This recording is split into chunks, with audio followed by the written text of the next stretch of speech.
Now we'll talk about topic number 1D, which is empirical formula. Can you tell me what is empirical formula? It's the simplest way of writing a formula. बिल्कुल, the simplest way of writing a formula. जैसे कि empirical formula shows the simplest whole number ratio of the atoms of each element in a compound. Here are the steps to the experiment.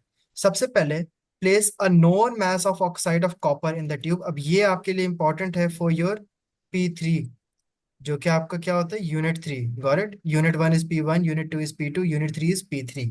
तो वो भी हम इन्हीं topics के अंदर अंदर पढ़ेंगे। सो इम्पेरिकल फॉर्मूला डिटरमिन करना है आपने for the oxide of a copper. सबसे पहले आपको masses का पता होना चाहिए, that what is the mass of the oxide of copper in the tube, and then you're going to heat the oxide in the stream of hydrogen gas.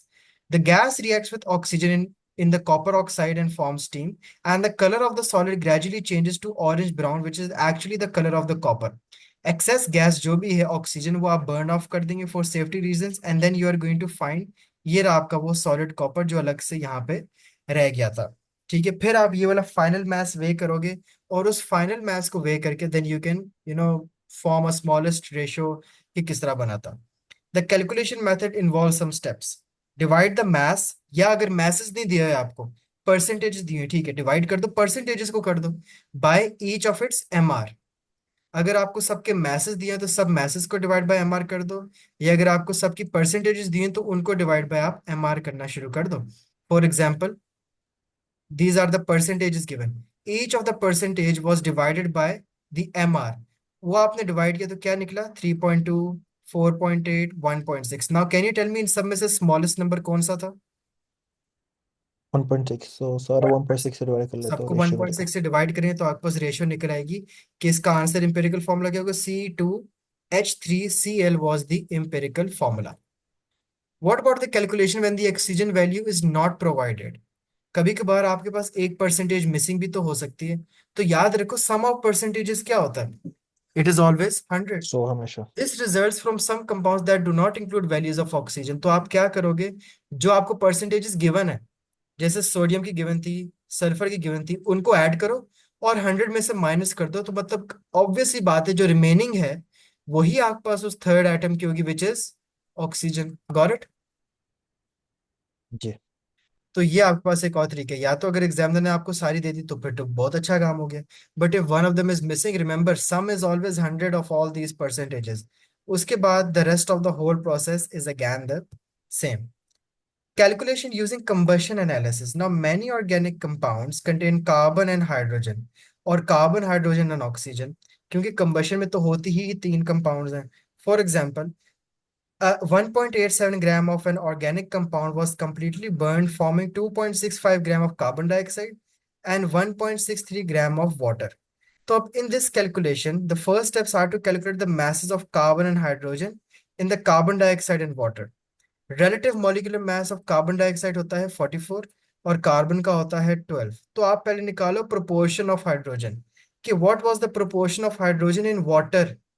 Total water का जो MR है वो तो 18 होता है, but if you find to find the proportion, तो सिर्फ hydrogen का एमआर करो ना, 2 into 1 डिवाइडेड बाय 18, तो आपको पता लगेगा जो एमआर है वाटर का, विच इज 18, उसमें से हाइड्रोजन क्या है? 2/18। Got it? जी। We also know that all of the carbon in the carbon dioxide comes from the carbon in the organic compound. Similarly, all of the hydrogen in water comes from the hydrogen in the organic compound. तो mass of carbon आप कैसे निकालोगे? mass into जो आपके पास proportion निकलेगा। ठीक है, ये आपको मैथ दिया हुआ है जो कार्बन का है 2.65, this is the math of carbon. ठीक है, जो आपके पास कार्बन डाइऑक्साइड बनी थी।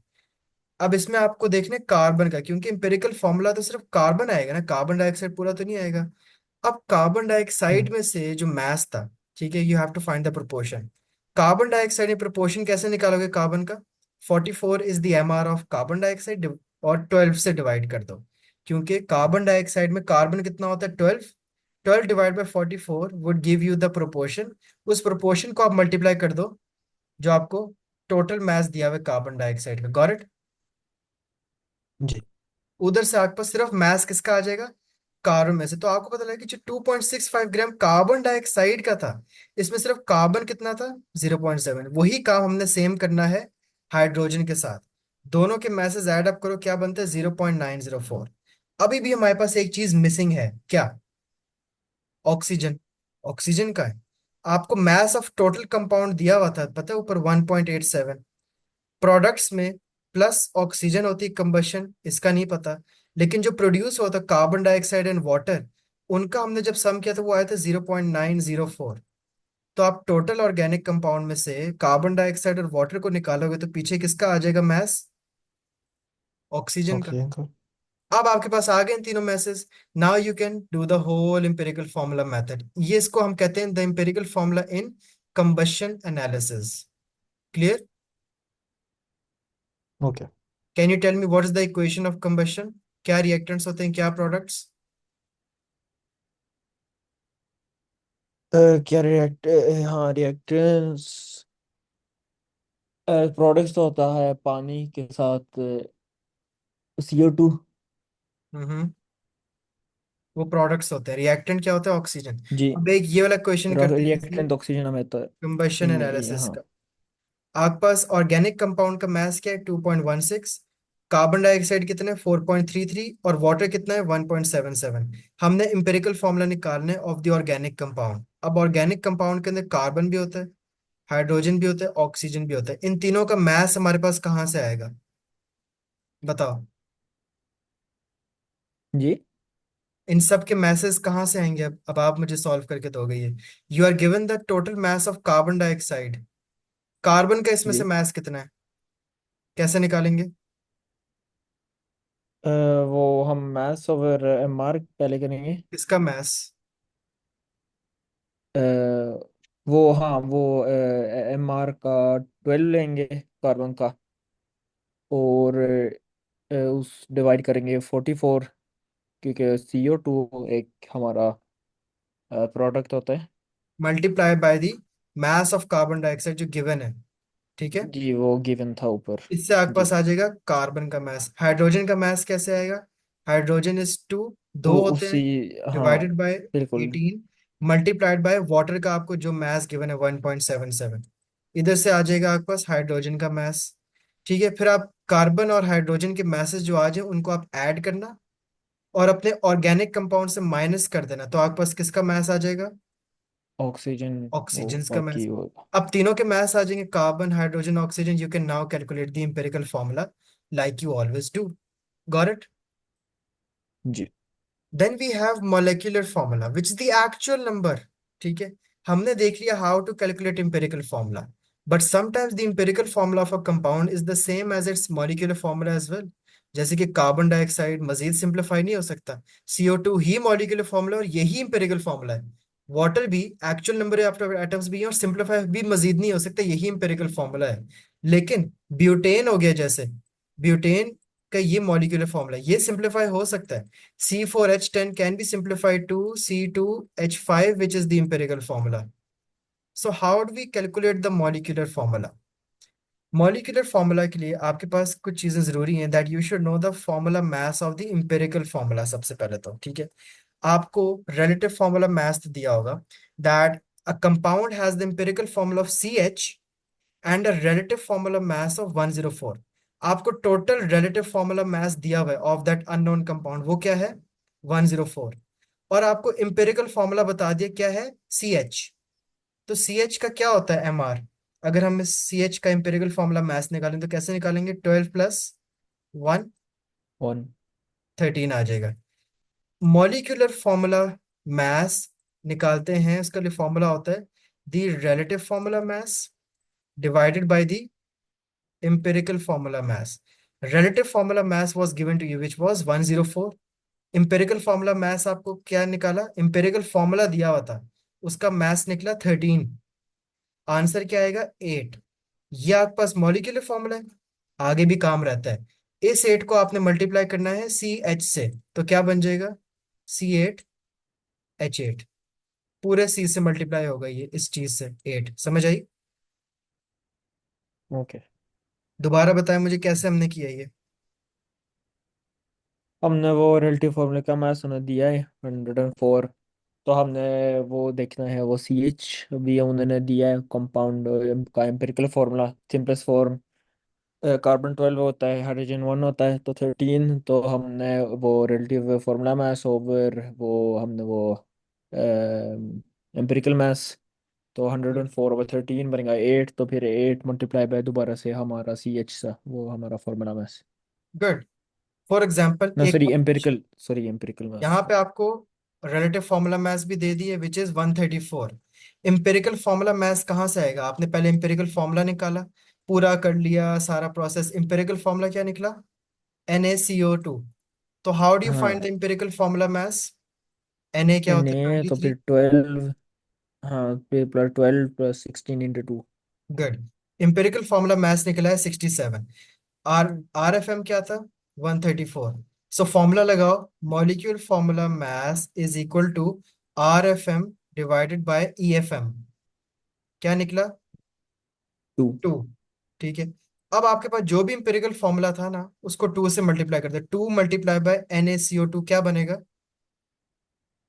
Na2C2O4। Good. That is the actual molecules that are present in that molecular formula. Next we have an ideal gas equation. Have you ever heard of this formula या कहीं देखे पहले? नहीं, मुझे लगता नहीं। And if I ask you what is the difference between ideal gases and real gases?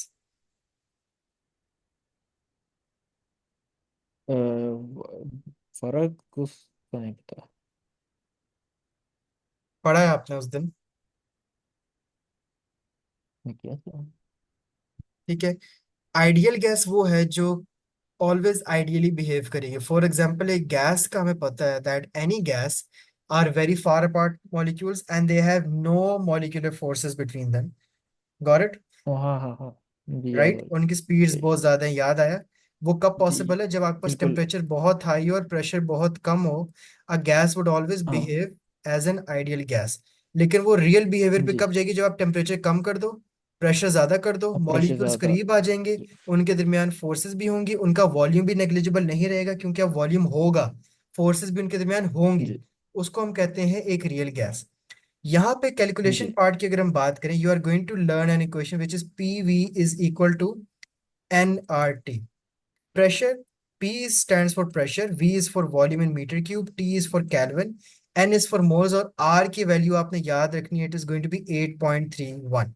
कुछ convergence का आपको पता होना चाहिए। और अब हम यहाँ पे क्वेश्चन को देखते हैं। In this example, you will calculate the empirical formula, then the amount in moles, after that the molecular mass and the molecular formula. तो एक जल्दी से देखते हैं कि हम PV nRT कैसे यूज कर सकते हैं, कि उसका कोई क्वेश्चन जैसे ये है। A 0.280 grams sample of gas has a volume of 58.5 centimeter cube, measured at 120 kilopascals and has a temperature of 70 degrees Celsius. Calculate the molar mass. हमने निकालना है MR। हमें इक्वेशन पता है क्या होती है? PV is equal to nRT। अगर मैं PV is equal to N की जगह लिख दूं mass over MR multiplied by RT, ये बात सही है? बिल्कुल। ठीक है। प्रेशर हमें क्या दिया हुआ है? 120 kilo pascals into 10⁻³ multiplied by V क्या दिया हुआ है? 58.5 सेंटीमीटर क्यूब। वी हमें हमेशा इस फॉर्मूले में किस फॉर्म में चाहिए? मीटर क्यूब में। तो आप डिवाइडेड बाय उसको 2 दफा 1000 करोगे, CM से DM फिर DM से मीटर क्यूब, मतलब कि 58.5 power 6। Into 10⁻⁻6 is equal to जी मैथ गिवन है 0.280। MR हमने निकालना है। आर की वैल्यू होती है हमेशा 8.31 और टेम्परेचर हमें कैल्विन में चाहिए। कैल्विन में कैसे कन्वर्ट करते हैं? 70 को ऐड कर दो प्लस 270। 273। ठीक है, तो आपके पास आ जाएगा 343। यहाँ से you can then calculate the value of the MR which will be 114 gram per mole. Got it? सही है। So molecular formula is the actual number of atoms of each element in a molecule, and molar mass is the mass per mole of a substance, and it has a symbol of capital M and the units of gram per mole. And that is the end of your 1D unit as well.